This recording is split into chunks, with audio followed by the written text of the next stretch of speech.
Okay, so we'll change gears now to our second topic, which is an update from the World Trade Center as they celebrate 20 years anniversary since its inception. So our speakers today will be joining us remotely. It is Dr. David Prezant. Dr. Prezant is the Chief Medical Officer for the Fire Department of the City of New York, as well as Dr. Rachel Zeig-Owens, who is a Research Assistant Professor in the Department of Epidemiology and Population Sciences and Epidemiologic Research at the Fire Department of New York City World Trade Center Health Program. Please join me in welcoming both Rachel and David to present on the World Trade Center.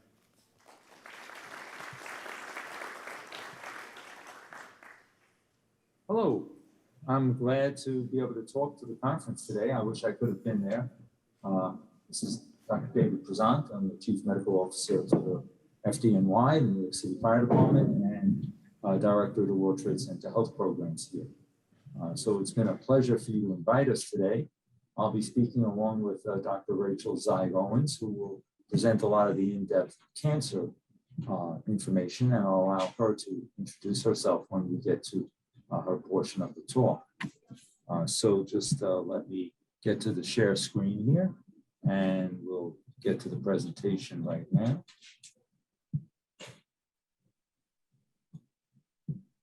And here we go. So the World Trade Center program started immediately after the attack on 9/11. We responded as physicians for the FDNY. We responded to the scene and started triage and treatment at that very moment in time. And that was very important because we were able to see firsthand the impact of the fires, the trauma, the psychological trauma, then eventually the particulate matter, the chemical exposures that occurred on that day. And it wasn't just that day. It was from 9/11, 2001, all the way through the rescue, recovery, and cleanup activities that ended in the summer of 2002. In fact, the fires burned subterranean for several months after 9/11 and weren't entirely put out until the middle of December of 2001. And every time crevices were uncovered in trying to find rescue people or subsequently body parts, there was exposure to trapped gases and trapped dust. For FDNY, we had nearly 16,000 people, firefighters, EMS workers employed by FDNY at the scene for one or more of the days. For most people, they were on average there for 3 to 4 months. Unfortunately, 343 of our members died that day. And we are unfortunately getting to the point where in a few years, we will have had as many people die from post 9/11 World Trade Center related diseases as from the trauma of that day. Already we have over 250 people who have succumbed to World Trade Center related lung disease and mostly World Trade Center related cancers. You all know about the massive dust cloud that occurred down there. People think that the dust cloud was there for an hour and then moved on. This photo is from the afternoon of that day, and you can see that the members are still enveloped in a dust cloud. There was no immediate air quality monitoring. There was no significant numbers of personal air monitoring devices available. As I said, the fires continued to burn, and the recovery effort lasted until the summer of 2002. There was work at the ground zero at 9/11. There was also work in Staten Island where a lot of the particulate matter and destroyed materials were sifted through in an effort to find body parts. There was also work at the morgue. In all of these places, there was exposure both physically and mentally to the trauma of that day. While we represent somewhere between 16,000 and 17,000 FDNY rescue recovery workers, predominantly firefighters and EMS workers, there were 70,000 other rescue recovery workers that were full partners in this effort. Construction workers, police, transportation workers, communication workers, electricians, carpenters. All of these people were involved in the demolition in an effort to carefully move material out of the way while we were trying to rescue or recover our members and all the other people, nearly 3,000 that died that day. In so doing, there was not just rescue recovery workers exposed, but there were tens of thousands of area workers and residents who were exposed. People think of it as sort of World Trade Center being close to Wall Street, which is a financial hub, but there's also numerous residential buildings in the adjoining streets. What was the exposure to? It was to pulverized construction materials, including asbestos, glass, silica, silicates, fiberglass, concrete, lead, and other metals, and the combustion products of jet fuel. In that, there would be polyaromatic hydrocarbons, PAHs, polychlorinated biphenyls, PCBs, organochlorine compounds similar to what you see in pesticides, polychlorinated furans, dioxins, heavy metals such as antimony. Radiation levels were not elevated and were repeatedly measured there and never found to be elevated. In the effort to put out these fires, to rescue over 20 to 30,000 civilians from these buildings, respiratory protection was not immediately available. Now, that's not to say that most of the firefighters didn't have respiratory protection. Most had self-contained breathing apparatuses, but those tanks lasted only about 15 minutes. And due to the overwhelming attack on Lower Manhattan, we were not able to get them replacement bottles. No one had N95 respirators. People made do with face coverings or lack of any, and it wasn't until about a week or two later that we were able to get N95s or P100s to every member of the fire department. So if you look at this through a timeline, our treatment began that day. Our medical monitoring program began 4 weeks later in the first days of October 2001 with physical examinations, pulmonary function tests, X-ray imaging, self-administered questionnaires for both physical and mental health symptoms, blood monitoring. We were able to build off of the pre-existing annual medical monitoring that we've been doing for decades and off of the improved annual exam based on the International Association of Firefighter annual exam that we co-designed, which we started in 1996. So we had baseline data and we were able to get data immediately on all of our members. We were able to complete 10,000 post 9/11 World Trade Center monitoring exams in the first 4 to 6 months after 9/11. We were the first to do this, and we were the only ones with pre-exposure health data. In 2002, we published our first study documenting the fact that there were significant respiratory problems associated with exposure, and that these problems were not just symptoms, but that they were dramatic reductions in pulmonary function testing. Normally with aging, you decrease your pulmonary function by about 30 milliliters per year. Here we saw on average a decrease of 343 milliliters, about 12 times more than what you'd expect. And in some of our most symptomatic people, we saw decreases of close to 1,000 milliliters in just that first 6 to 12 months. We continued to do medical monitoring. And after a while, some of our retirees dropped out. And then with 2006, with improved funding, we were able to get them back in, so that we've had very little longitudinal dropout over the last 21 years. We're still taking care of 80 to 90% of the people that were exposed there on that day and in the months thereafter. And finally, with all of the publications that we and others were able to do, we were able to convince Congress that this was not just a bunch of people with temporary symptoms, that rather these were real health-related problems. And Congress enacted the Zdroga Act in 2011, and then reenacted it in 2015, reauthorizing it now for 75 years, so that all the people exposed there, not just the rescue recovery workers, but the people living there, the children there, all of them would get coverage for the rest of their lives. But that coverage was organ specific to those areas that the federal government acknowledged were impacted.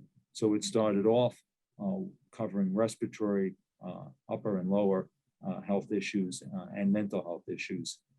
And only with our publication that cancer was increased, was cancer added to the Zdroga Act in 2013.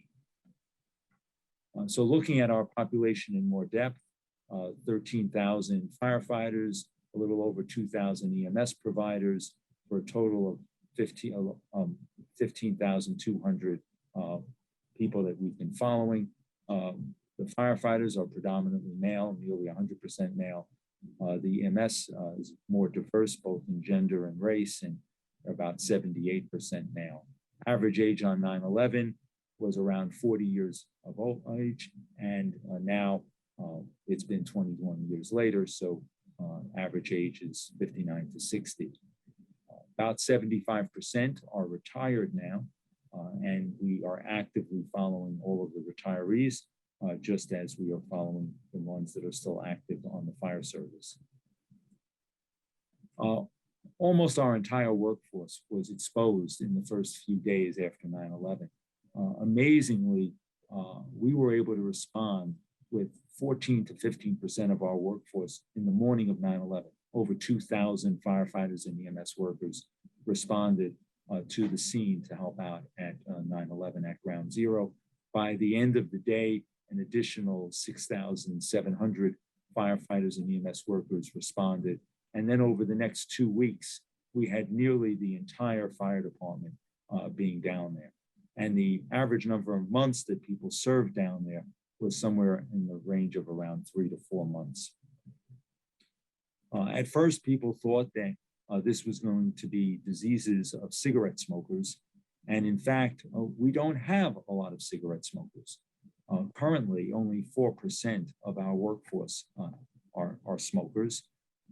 33% are ex-smokers. And a large number of those ex-smokers are due to our program, where we initiated aggressive tobacco cessation starting in 2001, because we knew that cancers are impacted by cigarette smoking, and we wanted to eliminate any potential for people getting illnesses from things that we could and that they could control, primarily cigarette smoking. So we didn't have a lot of cigarette smokers to begin with, about 18% of the workforce, and we aggressively got that down to 4%. Our program involves monitoring exams on an annual basis. Most people participate every other year, though we try to get them here annually. And we do somewhere between 8,000 and 11,000 annual monitoring exams. In terms of conditions for the World Trade Center Health Program to pay for the treatment, the monitoring exams are for free, but for them to pay entirely for treatment, we have to present medical records to the federal government and they then review them and certify them as World Trade Center related conditions. We have a little over 11,000 of our 17,000 members with a certified condition. About 10,000 are certified for a physical health condition other than cancer. So that would be upper and lower airway disease and gastroesophageal reflux and obstructive sleep apnea. About 4,000 have at least one mental health certification, and a little over 3,000 have at least one cancer certification. And we'll get into what comprises those numbers just in a moment. So here's a little breakdown on the physical health conditions other than cancer. You can see here the blue bars are firefighters, the red bars are EMS workers. About 46% of our group is certified with a gastroesophageal reflux disorder in terms of firefighters, and about 23% of our EMS workers. And it's very similar statistics for the other conditions, lower respiratory diseases like asthma, chronic bronchitis, COPD, and to a lesser extent, emphysema, are certified in about 44% of the firefighters that were there and about 21% of the EMS workers. And upper respiratory diseases, predominantly chronic rhinosinusitis, but also vocal cord abnormalities, again, present in about 43% of our firefighters and about 20% of our EMS workers. In terms of the mental health conditions, our initial focus was on PTSD, post-traumatic stress disorder, but we have increasingly seen the coexistence of depression, especially after retirement in our workers. In terms of cancers, at first, all we knew was the numbers of cancer. And it's hard to understand what these numbers mean unless you do extensive research to compare these numbers to other groups, which Dr. Zeig-Owens will discuss in a moment. But the raw numbers are dramatic. We have about 1,700 people with a non-melanoma skin cancer. These are typically non-lethal. But we also have 700 people with prostate cancer, 331 with potentially malignant melanoma skin cancers, and then decreasing numbers, but significant numbers for our other cancers, hematologic cancers, which include leukemia and lymphoma. We've had over 130 people with colon cancer, 100 people, lung cancer, nearly 100 people, thyroid cancer, bladder, kidney cancer, and other cancers.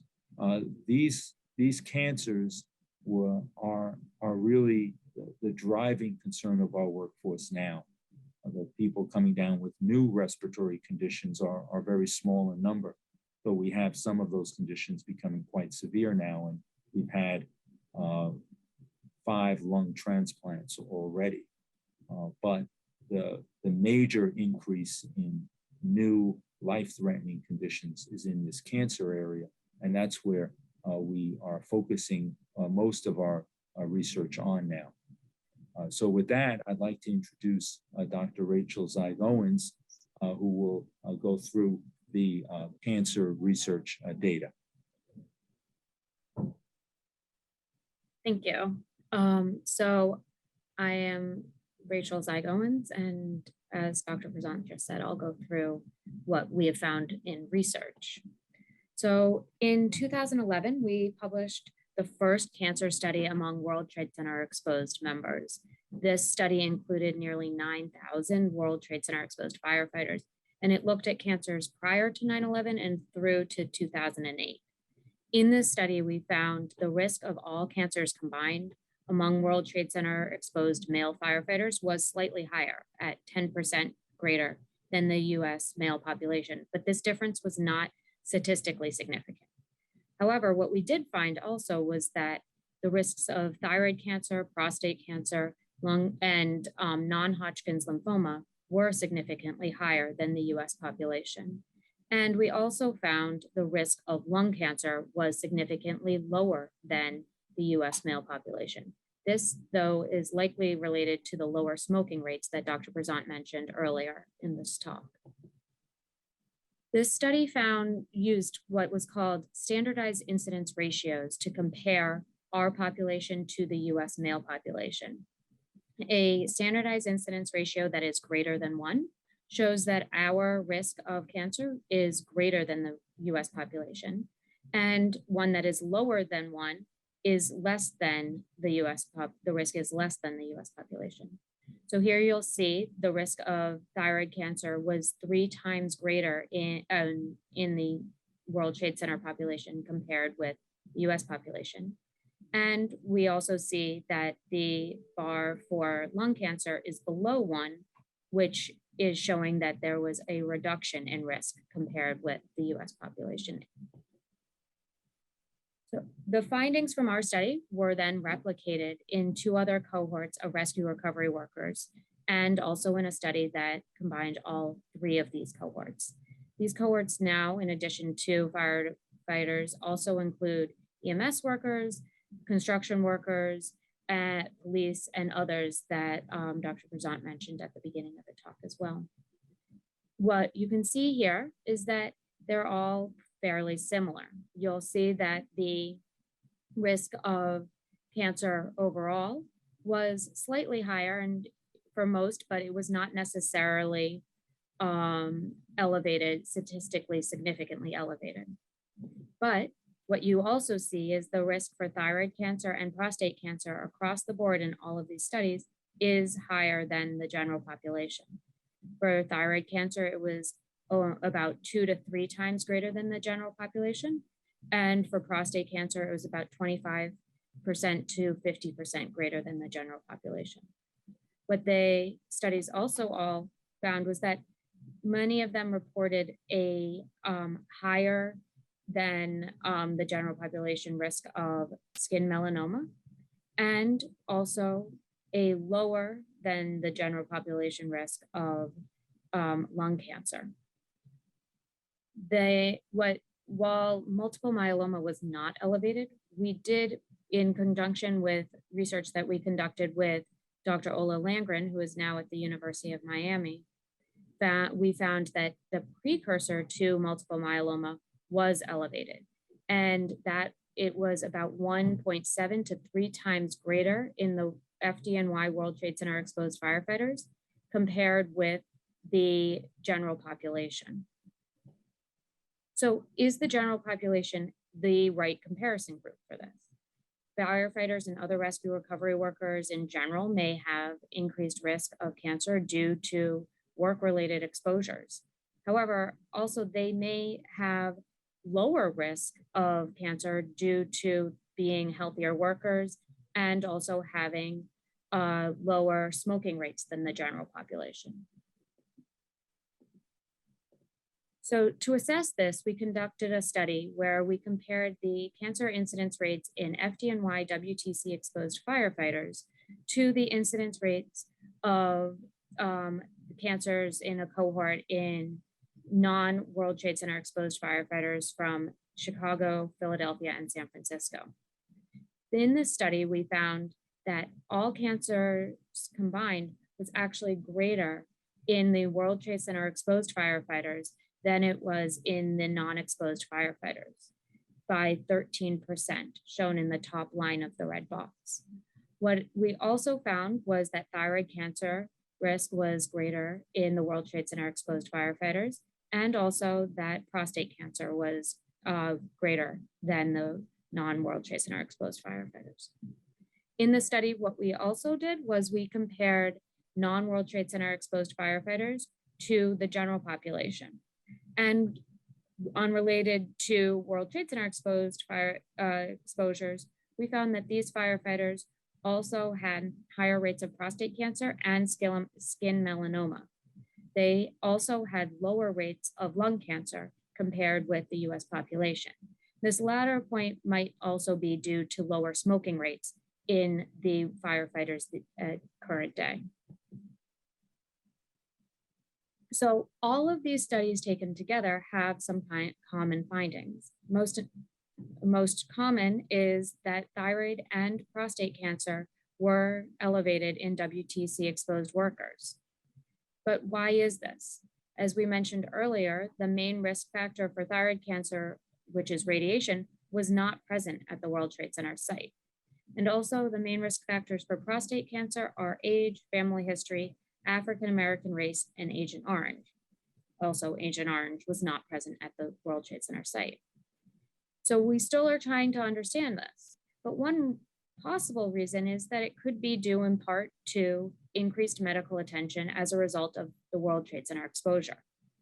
Under the World Trade Center health program, chest CT scans are provided to highly exposed members, symptomatic members, and to smokers. Prostate cancer screening is also available to FDNY members. And so this increased medical attention may result in incidental or early detection of cancer.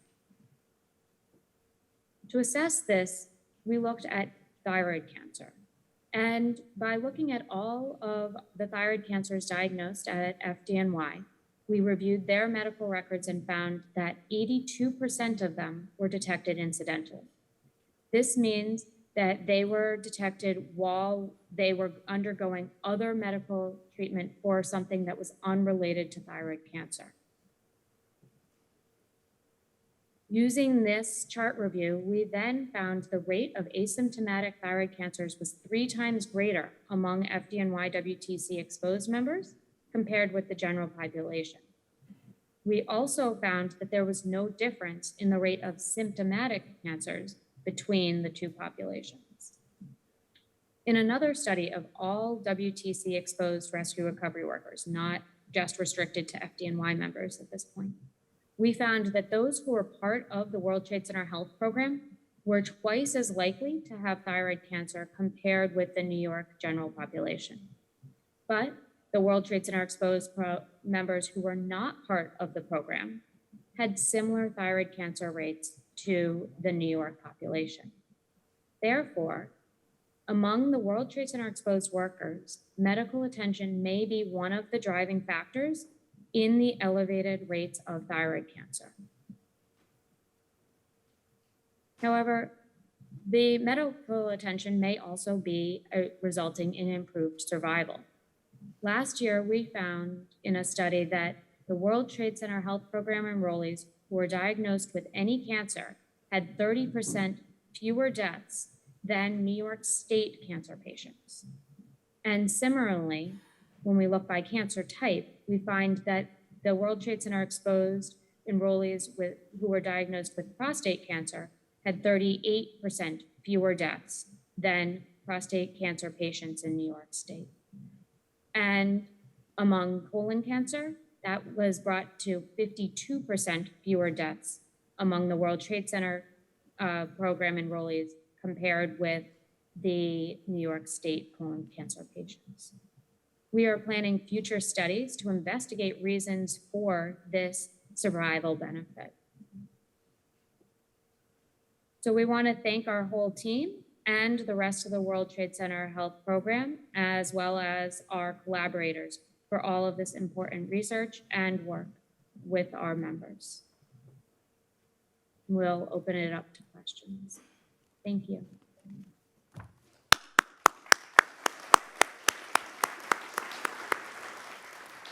Thank you very much to both David and Rachel for highlighting everything that has been going on with the World Trade Center.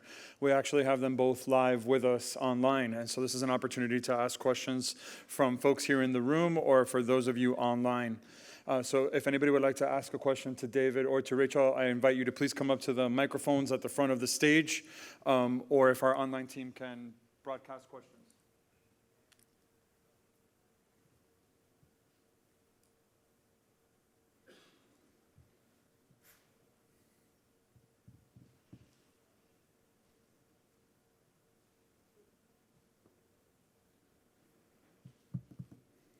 Okay, we see no questions in the room. You guys did a fantastic job presenting, so thank you both very much, Dr. Prezant, Dr. Zeig-Owens, for the update on the World Trade Center.